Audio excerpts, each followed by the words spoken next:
La Sibérie a été attaquée pour la première fois par des drones ukrainiens. Des drones, 100 pilotes ont ciblé les régions de Mourmansk et d'Irkoutsk. Selon les habitants locaux, des drones kamikazes FPV ont été lancés directement depuis des camions.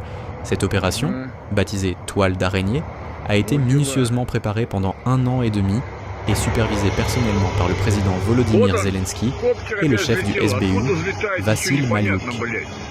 Les drones, dissimulés dans des conteneurs en bois montés sur des camions, ont été activés à distance pour frapper simultanément 4 bases aériennes stratégiques, Belaya en Sibérie, Olenia dans le nord de la Russie, ainsi que Diaghilevo et Ivanovo. Au total, 41 avions militaires russes ont été détruits, y compris des bombardiers nucléaires Tu-95, des Tu-22 M3 et des avions de surveillance A-50, infligeant des pertes estimées à plus de 2 milliards de dollars. Le gouverneur d'Irkoutsk, Igor Kobzev, a confirmé l'attaque, précisant que les drones avaient été lancés depuis un camion. De même, le gouverneur de Mourmansk, Andrei Chibis, a reconnu une attaque sur son territoire, sans faire état de victimes. Cette offensive marque un tournant dans le conflit, démontrant la capacité de l'Ukraine à frapper profondément en territoire russe. Elle survient à la veille de pourparlers de paix prévus à Istanbul, soulignant l'intensification des hostilités malgré les efforts diplomatiques.